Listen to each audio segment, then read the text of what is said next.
Assalamualaikum warahmatullahi wabarakatuh. Di sini saya akan menerangkan mengenai standarisasi komputer jaringan. Nama saya Misanul Begovic, NIM Digitra HIR 049. Yang pertama ada pengertian standarisasi jaringan komputer itu sendiri. Apa yang dimaksud dengan standarisasi jaringan komputer? Standarisasi jaringan merupakan sebuah aturan atau ketentuan yang diharuskan untuk dipatuhi oleh setiap brand. Standarisasi ini bisa disebut juga aturan main untuk jaringan komputer. Contohnya seperti saat kita membuat kabel LAN. Dalam proses pembuatan kabel ada dua standarisasi, yaitu TIA atau EIA 5682 dan TIA atau EIA 568B. Standarisasi ini harus kita ikuti untuk membuat sebuah kabel LAN, karena jika tidak sesuai dengan standarisasi yang ada, maka kabel LAN sudah pasti tidak bisa digunakan. Yang kedua ada macam-macam standarisasi jaringan komputer. Apa saja macam-macam standarisasi jaringan komputer itu ada 5. Yang pertama ada ISO. ISO merupakan International Organization for Standardization, yaitu sebuah organisasi internasional yang bertugas untuk menetapkan standar atau ketentuan yang berada di bidang industrial dan komersial seluruh dunia. Standar yang ditentukan oleh ISO sudah banyak sekali yang sudah kita ketahui saat ini, yaitu standar jenis film, fotografi, ukuran kartu telepon, kartu ATM bank, dan standar pengkabelan. Standarisasi yang ISO buat di bidang IT atau dunia komputer adalah ISO atau AEC 27001 atau ISO 2701, merupakan standarisasi sistem manajemen keamanan informasi atau Information Security Management System. Kebanyakan standarisasi ini diterapkan oleh perusahaan-perusahaan di bidang IT. Yang kedua ada TIA, Telecommunication Industry Association, merupakan organisasi yang bekerja sama dengan Electronical Industry Association atau EIA. Mereka bekerja sama di bidang industri pengkabelan. Selanjutnya ada IEEE atau Institute of Electrical and Electronic Engineer, merupakan organisasi internasional yang bertujuan mengembangkan teknologi untuk meningkatkan derajat kemanusiaan. IEEE mencakup pengembangan di bidang telekomunikasi, jaringan komputer, kelistrikan, elektrik, dan antariksa. Contoh di bidang jaringan komputer yaitu IEEE 802.3 yang digunakan untuk Ethernet melewati akses LAN.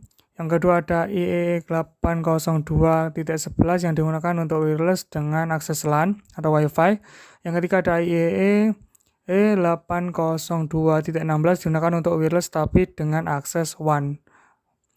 Selanjutnya yang keempat ada itu International Telecommunication Union atau ITU, merupakan organisasi yang ditujuan untuk mengatasi masalah telekomunikasi internasional. Selanjutnya ada IETF, International Engineering Task Force atau IETF, merupakan sebuah organisasi yang mempunyai wewenang untuk mengatur dan membuat protokol-protokol standar jaringan internet.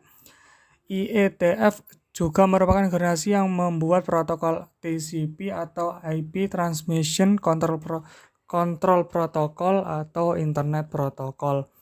Yang selanjutnya ada referensi model OSI atau Open System Interconnection, terdiri dari dua bagian layer. Yang pertama ada terdiri dari dua layer, upper layer dan lower layer. Yang pertama ada application, presentation, session, transport, network, data link, dan physical layer. Yang pertama ada application layer, interface yang berfungsi sebagai penghubung antar user dan komputer. Contoh application layer sendiri itu ada 5. Yang pertama ada telnet, program yang disediakan untuk memungkinkan seorang user untuk meremote atau mengontrol sebuah mesin dari mesin lain, seolah-olah user berada pada mesin yang dikendalikan tempat resource berada.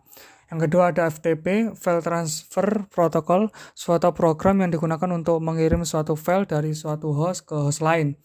Yang ketiga ada DNS, Domain Name System, merupakan layanan di internet untuk jaringan yang menggunakan TCP atau IP. Layanan ini digunakan untuk mengidentifikasi sebuah komputer dengan nama, bukan dengan pengguna alamat IP. Yang keempat ada SMTP. SMTP kepanjangan dari Simple Mail Transfer Protocol, merupakan sebuah protokol yang berfungsi untuk pengiriman. Yang ketiga ada SNMP, kepanjangan dari Simple Network Management Protocol, sebuah protokol standar suatu industri yang digunakan untuk memantau, memonitor, dan mengelola berbagai perangkat di jaringan internet. Selanjutnya yang layer kedua itu ada layer presentation. Fungsinya menyediakan sistem penyajian data ke aplikasi layer, menyediakan sistem pembentukan kode. Yang ketiga menyediakan proses konversi atau format coding yang berbeda. Yang keempat menyediakan layanan translation. Yang kelima menyediakan layanan untuk compression, decompression, encryption, dan decryption. Beberapa contoh dari aplikasi yang bekerja sama yaitu PICT, TICF atau JPEG, MIDI, MPEG, QuickMe, dan lain-lain. Selanjutnya ada layer yang ketiga yaitu session layer. Fungsi layer ini adalah mengkoordinasi jalannya komunikasi antar sistem, melakukan proses pembentukan, pengelolaan, dan pemutusan session antar sistem aplikasi. Yang ketiga ada mengendalikan dialog antar device atau node. Beberapa protokol yang bekerja sama yaitu RPC, SGL, NFC, X-Windows, dan ASP. RPC itu protokol yang menyediakan mekanisme client server pada sistem operasi Windows NT. SQL digunakan IBM untuk mempermudah user untuk mengidentifikasi kebutuhan-kebutuhan informasi yang terdapat pada sistem lokal atau remote. NFC dibangun Sun Microsystem untuk digunakan oleh workstation, TCP atau IP, dan Unix agar dapat mengakses remote resource. Yang keempat ada X-Windows, protokol yang menyediakan sistem client server pada sistem operasi yang berbasis Unix. ASP, protokol yang menyediakan sistem client server pada mesin-mesin Apple. Nah, selanjutnya yang keempat ada transfer layer. Fungsi layer ini adalah pengemasan data per layer ke dalam bentuk segmen, pengiriman segmen antar host, penetapan hubungan secara logika antar host, pengiriman dan penerima dengan pembentuk virtual circuit, bertanggung jawab atas keutuhan dari transmisi data. Selanjutnya mekanisme pengiriman dari transfer layer ini adalah connection oriented dan connectionless. Connection oriented, proses pengiriman sesuai tujuan yang diinginkan, contoh TCP atau IP itu sendiri. Untuk connectionless, mekanisme yang kurang diandalkan, ilustrasi seperti pengiriman surat. Langkah pembentukan hubungan connection oriented ini pengiriman segmen synchronization untuk penetapan connection agreement. Segmen kedua dan ketiga merupakan acknowledge yang meminta dan menetapkan parameter antar host. Segmen terakhir merupakan sebuah acknowledge. Segmen ini memberitahu host tujuan bahwa connection agreement telah diterima dan hubungan telah ditetapkan sehingga dan sudah mulai dikirim. Seperti gambar di samping. Karakteristik dari connection oriented, yang pertama, setelah menerima segmen dari pengiriman, stasiun menerima akan mengirimkan acknowledge back ke stasiun pengirim. Stasiun pengirim akan mengulang pengiriman ketika menerima acknowledge dari penerima. Segmen-segmen dan akan disusun kembali oleh penerima ke dalam susunan dan yang tepat dapat mengelola aliran data sehingga tidak terjadi congestion, overload, dan kehilangan data. Berikut terilustrasi pengiriman data dengan flow control. Selanjutnya, masalah yang ditimbulkan dalam pengiriman pada transfer layer akan memakan banyak waktu jika menunggu acknowledge dari penerima. Pemecahan masalah dengan mekanisme windowing. Mekanisme windowing bisa dilihat pada gambar di samping. Selanjutnya ada beberapa protokol yang bekerja sama dengan transfer layer, APT dan NBT, NetBIOS, NetBEUI, SPX, TCP. APT dan NPT, protokol pada jaringan Apple yang berfungsi membentuk hubungan antar host. Selanjutnya NetBIOS ini menetapkan dan mengelola komunikasi antar komputer. Untuk NetBIOS NetBEUI menyediakan layanan transfer data untuk melakukan komunikasi.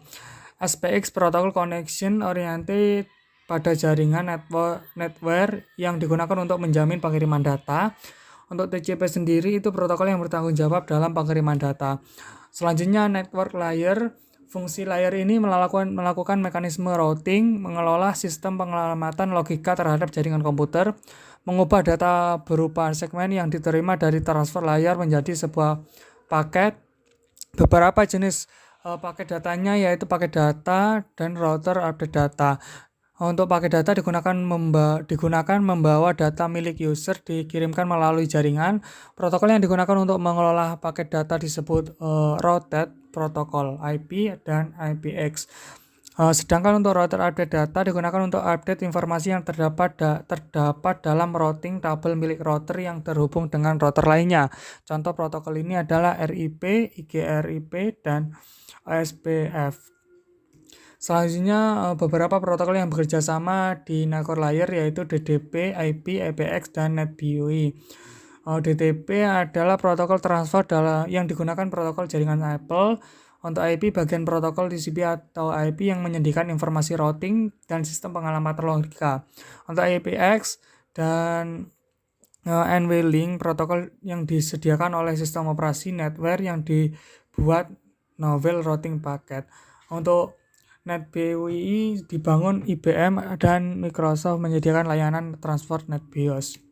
Selanjutnya ada layer data link, fungsinya menjamin pengiriman data ke media yang tepat, menerjemahkan pesan dan network layer ke dalam bentuk bit di physical layer untuk dikirim ke host lain, membentuk sebuah paket ke dalam sebuah frame, menambahkan sebuah header berupa alamat hardware.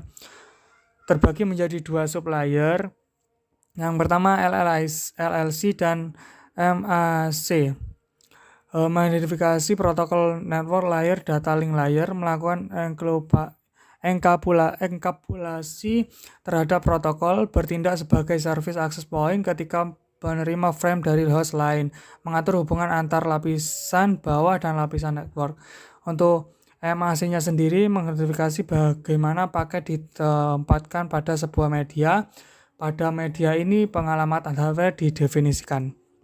Selanjutnya yang terakhir ada physical layer. Tanggung jawabnya yaitu melakukan pengiriman dan penerimaan bit, menghubungkan berbagai media komunikasi, menetapkan kebutuhan secara elektrikal, mekanikal, prosedural untuk mengaktifkan, memelihara, dan memutuskan jalur antara sistem secara fisik. Interface yang digunakan pada lapisan ini ada 10 base ET, 100 base ETX, dan lain-lain. Keuntungan dari model OC yaitu mengadakan standarisasi interface, mengurangi kerumitan dalam perancangan, memberikan pengertian secara umum dan bukan secara terperinci, perubahan di suatu lapisan tidak mengganggu lapisan lain. Selanjutnya ada mengenai network protokol.